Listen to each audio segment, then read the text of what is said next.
कहानी पसंद आए तो लाइक, सब्सक्राइब और शेयर जरूर कीजिए। सुधीर और मैं अपने कॉलेज के दिनों में मिले थे और हम जल्द ही एक दूसरे से अलग ना होने वाले दोस्त बन गए। हम दोनों ने करीबी झील के पुरस्कून किनारों को खुफिया मोहब्बत का जगह बनाया, जहां हम सुकून और सोहबत तलाश करने के लिए जाएंगे। एक दिन जब हम आइसक्रीम खाने और गपशप करने की अपनी मामूल की रस्म से लुत्फ अंदोज हो रहे थे, तो हमें किसी अजीब चीज से ठोकर लगी। लकड़ी का एक छोटा सा डिब्बा दो पत्थरों के दरमियान बंद था, जो पानी में आधा डूबा हुआ था। हमने तजस्सुस से देखा और हमने तहकीकात शुरू कर दी। बॉक्स के अंदर हमें पुराने हाथ से लिखे हुए खतूत का एक ढेर मिला, जिसका नाम सारा था। जैसे ही हम पीले रंग के पन्ने को पलटते गए, हमें पुरस्कार सारा से एक अजीब सा ताल्लुक महसूस होने लगा, जैसे वो किसी तरह हमसे जुड़ी हुई हो।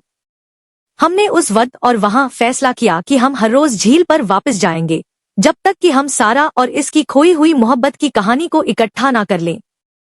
झील हमारी पनाहगाह थी, जहां हम एकेडमी के दबाव से बच सकते थे।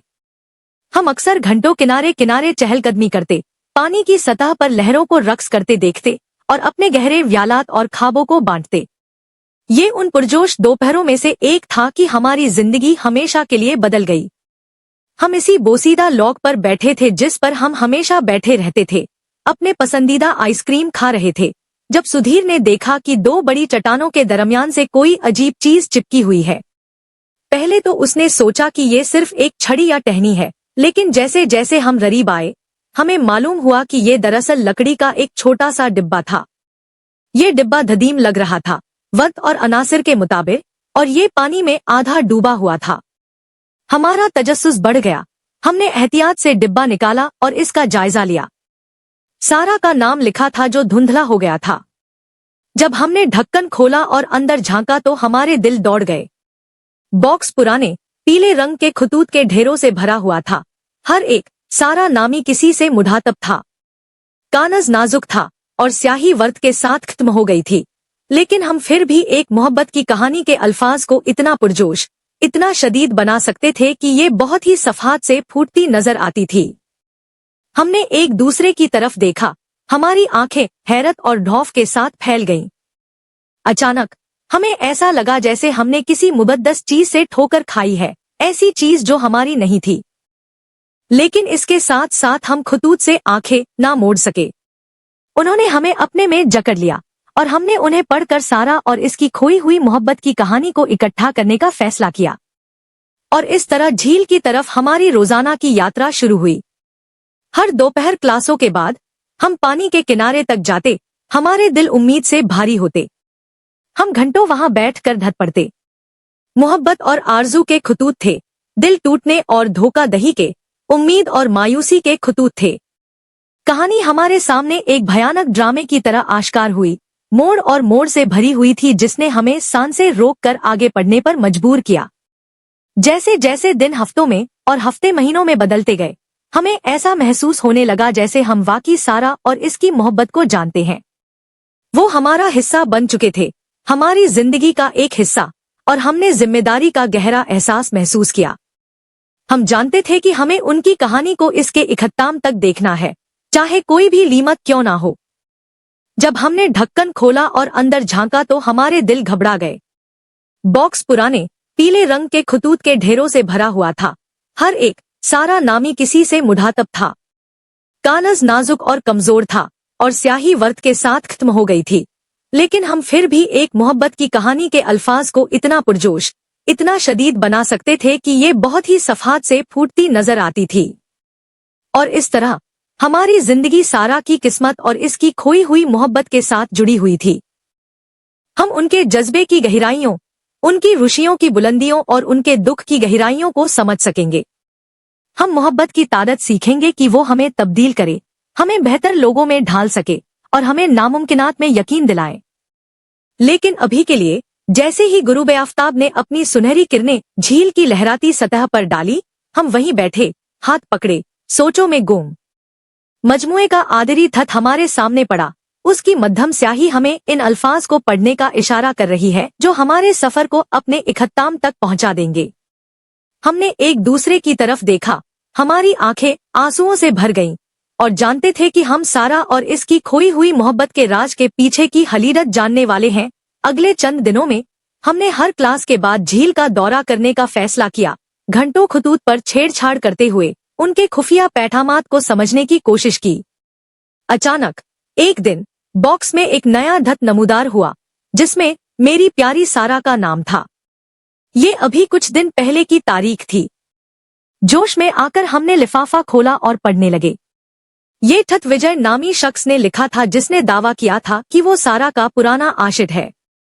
उसने लिखा कि किस तरह उसने उसे दूसरी औरत के लिए छोड़ दिया, सिर्फ अपनी गलती का एहसास बहुत देर से हुआ।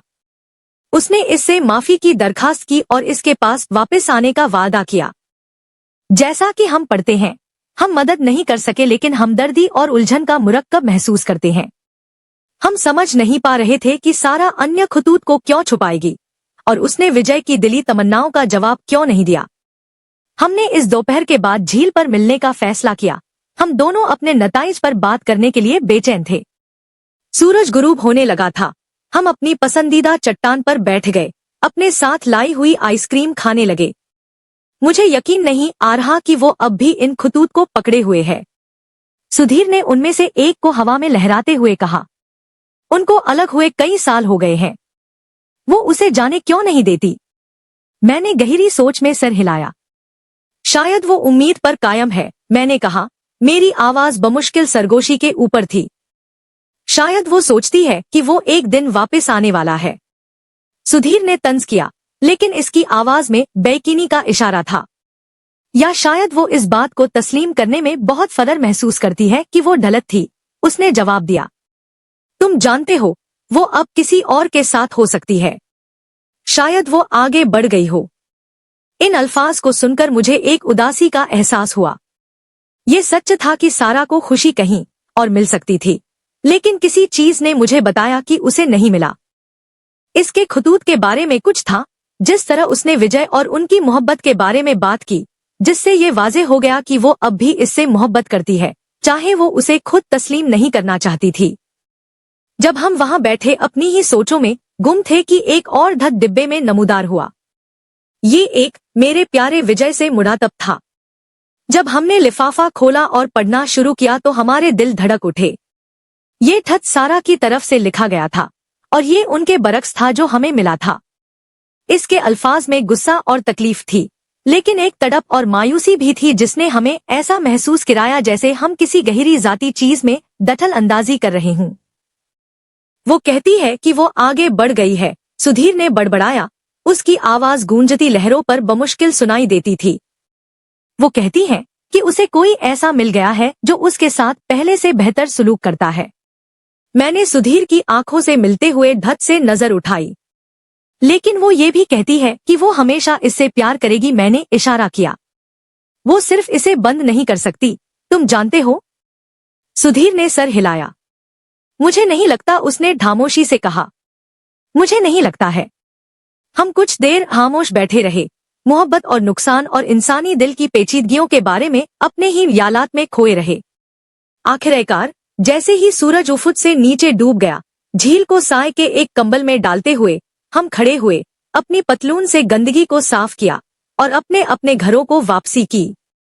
लेकिन जैसे ही हम झील से दूर चले गए, हम इस एहसास को डगमगा नहीं सके कि सारा और विजय की कहानी में सिर्फ उन खतूत के अलावा और भी कुछ था जो हमें मिले थे।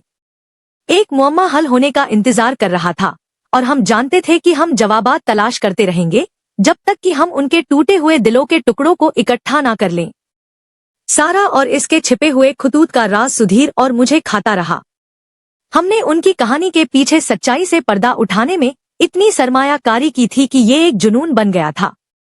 हम जानते थे कि हमें ये मालूम करना है कि वो इन खतूत को क्यों छुपा रही थी और इसके और विजय के दरमियान क्या हुआ था। हमारी तहकीकात ने हमें एक घुमावदार रास्ते पर ले गया जो आश्चर्यजनक मोड़ से भरा हुआ था। एक दिन जब हम क्लास से वापस आ रहे थे, मैंने विजय को यूनिवर्सिटी की लाइब्रेरी में दाखिल होते देखा।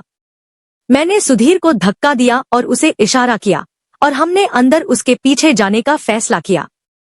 लाइब्रेरी किताबों और इल्म की भूल बलिया थी, उन लोगों के लिए एक पनाहगाह थी जो तहरीरी लफ्ज में सुकून तलाश करते थे। हमने एक लम्हे के लिए विजय की नजरें खो दी, क्योंकि वो किताबों की लंबी अलमारियों की धतार के पीछे गायब हो गया था। अचानक मैंने इर्दगिर्द से एक सरगोशी की दलील सुनी। ये विजय और एक बूढ़ी औरत की तरह लग रही थी, मुमकिन तौर पर इसकी माँ। उनकी आवाजें गुस्से से बुलंद हुईं, उनके अल्फाज हमारे इर्दगिर्द किताबों के ढेर से दब गए। मैंने सुधीर को नीचे झुकने का इशारा किया और हम जरीब हो गए, एहतियात से कोई शोर ना मचाए। जैसे ही हमने कोने का रुख किया, हमने विजय और बुजुर्ग खातून को आमने सामने खड़े देखा। औरत अपने बेटे की तरफ उंगली उठा रही थी, उसकी आंखें गुस्से और मायूसी से भरी हुई थी। आप उसे जारी नहीं रख सकते विजय, उसने कहा, उसकी आवाज जज्बात से कांप रही थी। ये ठीक नहीं है। वो उसकी मुस्तही नहीं है। विजय ने दूर देखा, उसके कंधे फिसल रहे थे। माँ प्लीज, जो हुआ है मैं उसे तब्दील नहीं कर सकता, मैं सिर्फ चीजें ठीक करना चाहता हूँ। औरत ने सर हिलाया, उसके सफेद बाल उसके चेहरे पर गिर रहे थे। तुम उसे वापस नहीं ला सकते विजय, तुम्हें इसे कबूल करना चाहिए। सारा के नाम के जिक्र पर सुधीर और मेरे नजरिए बदल गए। हमें इस बात का यकीन नहीं था कि इस खोज का क्या करना है, लेकिन ये वाज़ेह था कि कहानी में इससे कहीं ज्यादा कुछ था जो इन दोनों में से किसी को छोड़ दिया गया था। जैसा कि बहस जारी रही, हमने खामोशी से पीछे हटने और उन्हें कुछ राजदारी देने का फैसला किया। लाइब्रेरी से निकलते ही मैं सुधीर की तरफ मुखातिब हुई। आप क्या सोचते हैं? मैंने पूछा, मेरी आवाज बमुश्किल सरगोशी से ऊपर थी। क्या आपको लगता है कि सारा की वालिदा उनके दरमियान जो कुछ हुआ उसके बारे में कुछ जानती है? सुधीर ने नफी में सर हिलाया, उसकी पेशानी सोच में डूब गई। ये कहना मुश्किल है, लेकिन एक बात यकीनी है, हमें सारा और विजय के बारे में मजीद जानने की जरूरत है। और तेजी से, सच्चाई से पर्दा उठाने के लिए आराम से, हमने सारा और विजय के माजी की छानबीन शुरू की। साल की पुरानी बातों को खोदकर और बाहमी दोस्तों से बात की।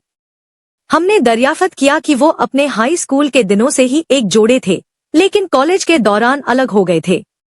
विजय अपनी पढ़ाई पर ज्यादा तवज्जो मरकूज करने लगा था, जबकि सारा कई गैर निसाबी सरगर्मियों में शामिल हो गई थी। इसी दौरान उसकी मुलाकात एक और आदमी से हुई, एक दिलकश और मकबूल तालिब-इल्म आनंद से। जैसा कि हमने उनकी कहानी की गहराई में मुताला किया, ये साफ हो गया कि आनंद सारा के लिए परेशानी के सिवा कुछ नहीं था। वो कंट्रोल करने वाला और मालिक जैसा ताल्लुक रखता था और अक्सर उसे अपने दोस्तों के सामने नीचा दिखाता था। एक रात, खास तौर पर गर्मा गर्म बहस के बाद, आनंद ने विजय पर जिस्मानी तौर पर हमला किया, जिससे वो जमी हो गया। इस घटना ने उनकी दोस्ती पर गहरा दाग छोड़ दिया और विजय को सारा के लिए अपने जज्बात का अचसरैनो जायजा लेने पर मजबूर किया। इसके बाद ही उसने उनके ताल्लुकात को खत्म करने और अपनी जिंदगी के साथ आगे बढ़ने का फैसला किया।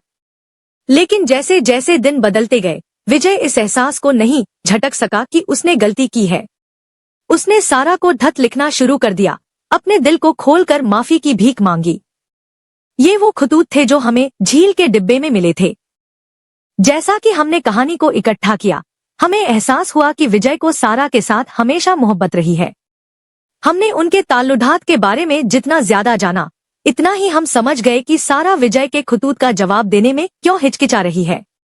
वो अब भी उनके टूटने के दर्द से दोचार थी और अपनी जिंदगी के साथ आगे बढ़ने की कोशिश कर रही थी। लेकिन जैसा कि हम उनकी कहानी पर अमल करते रहे, हम जानते थे कि वो दिन आएगा जब उसे अपने माजी के बारे में सच्चाई का सामना करना पड़ेगा और फैसला करना होगा कि आया वो विजय को माफ कर सकती है या नहीं। और यूं जैसे जैसे दिन बीतते गए, सुधीर और मैं दूर दूर से उनकी निगरानी करते रहे, इस लम्हे का इंतजार करते रहे जब उनके रास्ते एक बार फिर से गुजरेंगे। हम जानते थे कि जब उन्होंने ऐसा किया तो ये उनकी जिंदगी में एक अहम मोड़ साबित होगा और हम उसका गवाह होना चाहते थे। क्योंकि बाज़ौकात अहम तरीन कहानियां किताबों में नहीं लिखी जाती या अल्फाज के जरिए बयान नहीं की जाती, वो हरीरी लोगों के जरिया जीते और सांस लेते हैं। उनकी जिंदगी नावल के अबवाब की तरह खल रही है, हर एक आधेरी से ज्यादा दिलकश है। सूरज गुरूब होने लगा था, शहर पर सुनहरी चमक फैल रही थी जब सुधीर और मैं झील के किनारे अपनी पसंदीदा जगह पर बैठ गए, ठंडी हवा और परिंदों की चहचहाहट से आनंद ले रहे थे। हमने पिछले कुछ हफ्ते इस परअसरार मोहब्बत की कहानी में डूबे हुए गुजारे थे जिसमें हमने ठोकर खाई थी। खतूत के टुकड़ों को जोड़कर सारा और विजय के दरमियान पेचीदा रिश्ते को समझने की कोशिश की थी। हमें बहुत कम मालूम था कि हमारी दुनिया उलट जाने वाली है। अभी हम रवाना होने ही वाले थे कि झील के किनारे एक शख्सियत नमूदार हुई। उसके कदम लड़खड़ा रहे थे। हमने नजरें मिलाई। उसके बोलने से पहले ही उसकी मौजूदगी का वजन महसूस किया। ये विजय था और उसे ऐसा लग रहा था जैसे उसने कोई भूत देखा हो। इसकी आंखें रोने से सुर्ख हो चुकी थी और इसके हाथ कांप रहे थे जब उसने अपने बेतरतीब बालों को साफ किया। क्या मैं तुम दोनों से बात कर सकता हूँ? उसने पूछा। उसकी आवाज बमुश्किल सरगोशी से ऊपर थी। ये सारा और अनु के बारे में है। हमने उलझती हुई नजरों का तबादला किया लेकिन उसे बैठने का इशारा किया। जैसे ही उसने हमसे एक लरसती हुई नशिश संभाली, मैंने उसकी आंखों में रौफ देखा, जिस तरह वो घबराहट से अपने होंठ काट रहा। ये वाज़ेह था कि उसे जो कुछ कहना था वो सब कुछ बदलने वाला था। विजय ने एक गहरा सांस लिया और बोलना शुरू किया। झील की तेज लहरों पर इसकी आवाज बमुश्किल सुनाई दे रही थी। मुझे कुछ इकरार करने की जरूरत है, वो हकलाया। मैं अनु को देख रहा हूँ। मेरा मतलब है कि मैं अभी कुछ अरसे से इससे प्यार कर रहा हूँ। हम लाइब्रेरी में मिले जहाँ मैं काम करता हूँ। और इसकी आवाज बंद हुई और उसने नीचे देखा। इसके हाथ अपनी उंगलियों को एक साथ घुमा रहे थे। अचानक ये सब समझ में आया। सारा को खतूत, विजय की अपनी वापस जीतने की बेचैनी, अपनी माँ के साथ बहस, वो सब अनु के साथ उसके नए रिश्ते को बचाने के लिए झूठ का जाल बिछाया गया था। मैंने सुधीर की तरफ देखा और मैं इसकी आंखों में गुस्सा और धोखाधड़ी को देख सकता था। तुमने सारा के साथ बात खत्म क्यों नहीं की? मैंने इल्जाम को अपनी आवाज से दूर रखने की कोशिश करते हुए पूछा। विजय ने ऊपर देखा। उसकी आंखें शर्म से भर गईं। मैं चाहता था, उसने एतराफ किया। मैंने कोशिश की लेकिन जब भी मैंने उसे छोड़ने के बारे में सोचा, मैं ऐसा नहीं कर सका। वो मेरे लिए बहुत ज्यादा अहमियत रखती थी और मैं उसे तकलीफ नहीं देना चाहता था। इसलिए मैं वो धत लिखता रहा, ये सोचकर कि शायद दिखाऊं तो इसकी मैंने कितनी परवाह की, वो मुझे माफ कर देगी। हम सारा को जाने बगैर इससे जुड़े हुए महसूस करते थे। ये सब विजय के मंसूबे का हिस्सा था। वो हमें इस्तेमाल कर रहा था, हमारे जज्बात से हेराफेरी करता था ताकि उसे वापस जीतने में मदद की जा सके। और अब जबकि उसने वही कह दिया था जो उसे कहने की जरूरत थी, वो मुतमिन दिखाई दे रहा था, जैसे उसके कंधों से कोई बड़ा बोझ उतर गया हो। मैं माफी चाहता हूँ, उसने कहा। उसकी आवाज नरम थी। मेरा ये मतलब कभी नहीं था कि इसमें से कोई भी हो। मैं सिर्फ चीजों को ठीक करना चाहता था, लेकिन मैं नहीं जानता कि कैसे। इसकी नजरें सुधीर की तरफ टिकी थी और एक लम्हे के लिए मैं उनमें लौफ देख सकती थी। अचानक ये मेरे जहन में आया कि वो तौफज़दा था कि हम आगे क्या करेंगे। मैंने तसल्ली देने वाला हाथ उसके कंधे पर रखा। ये ठीक है, मैंने अपनी आवाज नरम करते हुए कहा। हम समझते हैं। हमें खुशी है कि आप आखिरकार हमें सच बता सके। सुधीर ने इस बात में सर हिलाया। हम यहाँ आपके लिए हैं, विजय। कुछ भी हो, हम इसमें आपकी मदद करेंगे। विजय ने नजर उठाकर देखा। उसका इजहार तशक्कुर और हैरत का मुरक्कब था। शुक्रिया, मैं नहीं जानता कि मैं आप दोनों के बगैर क्या करता। हम कुछ देर खामोश बैठे रहे। हम में से हर एक अपनी अपनी सोचों में गुम था। सूरज उफुक के नीचे डूब गया, आसमान को गुलाबी और नारंगी रंगों में पेंट कर रहा था। आखिर में मैं कड़ी हो गई। विजय को इशारा किया कि जाने का वक्त हो गया है। चलो, मैंने उसे अपना हाथ पेश करते हुए कहा। दुकान पर अभी भी कुछ आइसक्रीम बाढ़ी है। शायद इससे चीजों को कुछ बेहतर महसूस करने में मदद मिलेगी। विजय ने मेरा हाथ पकड़ा और साथ में हम तीनों झील से दूर चले गए। हमारे कदम पहले से कुछ कम भारी थे। जैसे ही हम गोधूली की रोशनी वाली गलियों से गुजर रहे थे, मैं मदद नहीं कर सका लेकिन हैरान था कि क्या विजय के साथ हमारी दोस्ती फिर कभी ऐसी होगी। लेकिन अभी के लिए मैं सिर्फ इतना कर सकती थी कि हम इससे गुजरने का कोई रास्ता तलाश कर लें और शायद उसे कुछ सुकून हासिल करने में भी मदद करें। सूरज उफुट के नीचे डूबने लगा था जैसे सुधीर और मैंने इस खस्ताहाल अपार्टमेंट कॉम्प्लेक्स में अपना रास्ता किया जहां सारा रहती थी। लाइब्रेरी में विजय के एतराफ के बाद से हम कई दिनों से इसका सुराग लगा रहे थे। अब आखिरकार हम उसका सामना करने वाले थे और इसके खतूत से ताल्लुक के बारे में हकीकत जानने वाले थे। जैसे ही हमने घंटी बजाई हमारे दिल यकजहती से धड़क उठे। एक लम्हे के बाद दरवाजा खुला। लंबे लहरदार बालों और उदास थकी हुई आंखों वाली औरत जाहिर हुई। वो स्वेटर और बोसीदा जीन्स में मलबूस थी और उसने तजस्सुस और होशियारी के इम्तिजाज से हमारी तरफ देखा। जी हाँ, उसने आरिजी तौर पर पूछा। हेलो सारा, मेरा नाम सुधीर है और ये मेरी दोस्त है। हमें यकीन है कि हमारे पास आपको मौसूल होने वाले खतूत के बारे में कुछ मालूमात है। मेरी आवाज मेरे कानों में अजीब लग रही थी, जैसे किसी और की हो। सारा की आंखें पहचान कर फैल गईं और वो हमें अंदर मदो करते हुए पीछे हट गई। अपार्टमेंट छोटा और तंग था। फर्श पर धागे का धालीन बिछा हुआ था और सस्ता फर्नीचर ऐसा लगता था जैसे उसे किसी सेकेंड हैंड स्टोर से उठाया गया हो। दीवारों को फ्रेम शुदा तस्वीरों और पेंटिंग से मुज़य्यन किया गया था। इन सब में फितरत और सुकून के मुनाजिर को दिखाया गया था। ये उसके अंदर फैले हंगामों के बिल्कुल बरक्स था। वो हमें छोटे से किचन में ले गई जहां वो चाय बनाने लगी। चाय के बर्तन ने आहिस्ता से सीटी बजाई जब उसने मसाला चाय के उबालते हुए कप उंडेल दिए और महक हवा में भर गई जो हमारे दरमियान तनाव को तकरीबन खत्म कर रही थी। जैसे ही हमने अपनी चाय का घूंट भरा, आखिरकार सारा ने बोलने की हिम्मत पाई। मैं किसी के सामने आने का इंतजार कर रही थी, उसने कहा। उसकी आवाज बमुश्किल सरगोशी से ऊपर थी। मैं जानती थी कि ये सिर्फ वक्त की बात है। वो एक लरसती हुई सांस लेकर बोली। विजय और मैं 5 साल से साथ रहे हैं। हमारी मुलाकात उस वक्त हुई जब हम तालिब इल्म थे और ये पहली नजर का ही प्यार था। हमने हर दिन एक साथ गुजारा, हंसते हुए और जिंदगी का लुत्फ उठाया। हमने सोचा कि हम हमेशा साथ रहेंगे। इसकी आवाज फट गई और वो आगे बढ़ने से पहले खुद को कंपोज करने के लिए रुक गई। तकरीबन 1 साल पहले चीजें बदलना शुरू हुईं। विजय ने लाइब्रेरी में ज्यादा वक्त गुजारना शुरू किया, पुरानी किताबों उलटना शुरू किया। उसे किसी चीज का जुनून था, लेकिन वो मुझे नहीं बताता था कि वो क्या है। एक दिन मुझे एक किताब मिली। इसकी जैकेट की जेब में एक धत था जिसका नाम अनु था और मुझे यकीन नहीं आ रहा था। मैंने उसका सामना किया। यकीनन उसने पहले तो सब कुछ झुठलाया, लेकिन जब मैंने उसे धत दिखाया तो वो टूट गया और एतराफ जुर्म कर लिया। उसने कहा कि उसे अफसोस है।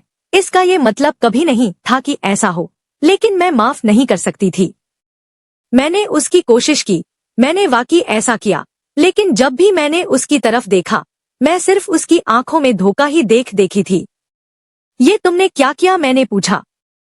सारा ने आह भरी और अपने बालों में हाथ फेरते हुए इन यादों को पीछे धकेल दिया जो बर्दाश्त करने के लिए बहुत तकलीफदह थी। मैं अपने अपार्टमेंट से निकलकर इसमें चली आई थी। मैं नहीं चाहती थी कि वो मुझे ढूंढे, कोशिश करे और मुझे वापस जीते।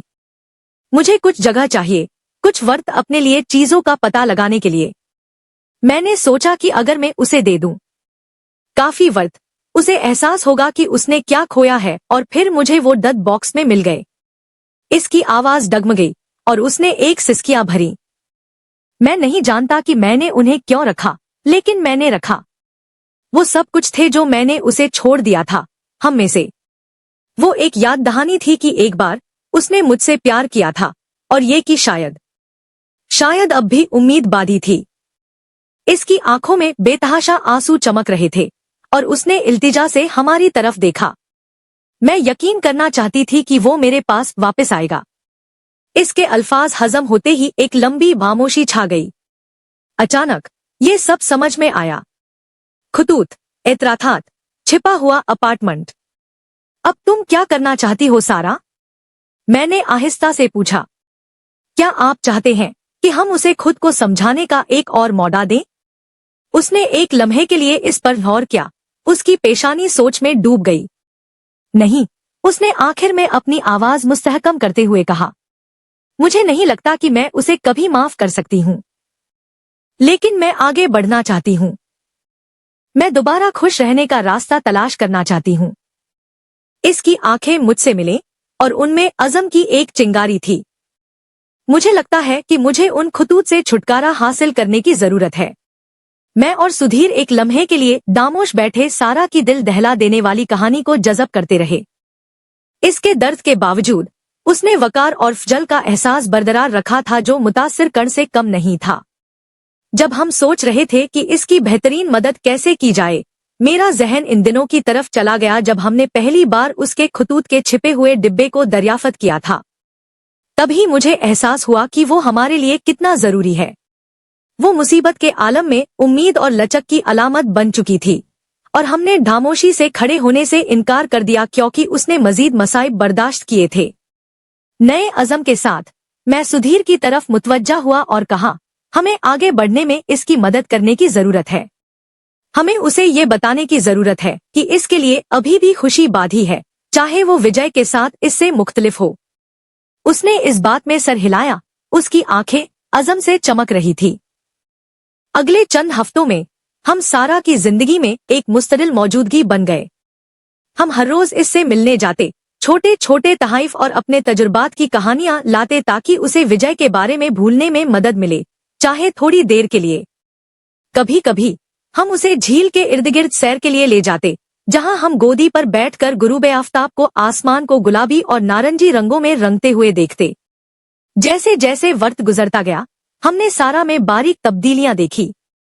वो अपनी जिंदगी से ज्यादा मुतमिन, ज्यादा पुरसुकून लग रही थी। वो ज्यादा बार मुस्कुराने लगी और इसकी आंखों में एक नई रोशनी थी जो पहले नहीं थी। तभी हमें मालूम हुआ कि हमने उसके शाना बशाना खड़े होने का सही फैसला किया है। एक शाम जब हम उसके कमरे में इकट्ठे बैठे थे, सारा हमारी तरफ मुतवज्जा हुई और कहा, आप दोनों का शुक्रिया। मुझे नहीं मालूम कि पिछले चंद हफ्तों में आपकी दोस्ती के बगैर में क्या करती। इसके अल्फाज से मेरी आंखों में आंसू आ गए और मैं सुधीर के अंदर भी जज्बात को भड़कते हुए देख सकती थी। हमारी नजरें मिली और एक लम्हे के लिए हमारे दरमियान समझ और मोहब्बत के सिवा कुछ नहीं था। जैसे जैसे महीने गुजरते गए, सारा ठीक होती चली गई। उसने दोबारा डेट करना शुरू कर दिया और जब वो विजय या उनकी मोहब्बत को कभी नहीं भूली, उसे अपनी जिंदगी में मकसद और खुशी का एक नया एहसास मिला। हम उसके लिए हर कदम पर मौजूद थे। जब भी उसे जरूरत पड़ी तो हम अपना ताउन और अपनी दोस्ती पेश करते रहे। इन दिनों को पीछे देखते हुए मैं मदद नहीं कर सकता, लेकिन सारा की जिंदगी में हमने जो किरदार अदा किया, उसने हमें लचक की धधर और उम्मीद को थामे रखने की अहमियत सिखाई, यहाँ तक कि जब ऐसा लगता है कि सब कुछ खो गया है। और इसके बदले में हम उसे उतनी ही कीमती चीज देने के काबिल थे, ये इल्म कि वो अकेली नहीं थी और ये कि ऐसे लोग भी थे जो इसका बहुत ख्याल रखते थे। जहां तक सुधीर और मेरी बात है, इस आजमाइश के दौरान हमारी दोस्ती मजीद मजबूत हुई। हमने मिलकर मुसीबत का सामना किया और इसके लिए दूसरी तरफ से मजबूती से निकल आए। हमने सारा की तलाश में मदद करने में अपना मकसद पाया था और ऐसा करते हुए हमने मोहब्बत और दोस्ती के इन बंधनों के लिए एक नई तारीफ दरियाफ्त की थी जो गैरमामूली जगहों पर बन सकते हैं। और इस तरह हम आने वाले कई सालों तक सारा, अपनी प्यारी सारा से मिलने जाते रहे। खतूत बिलाधिर उसे वापस कर दिए गए, उनके राज अब खुल गए और उनकी तकलीफ पहुंचाने की ताकत कम हो गई। उनकी जगह हमने एक नई मीरास छोड़ी है, एक उम्मीद-ए-शफा याबी और इंसानी रूह की पायदार ताकत।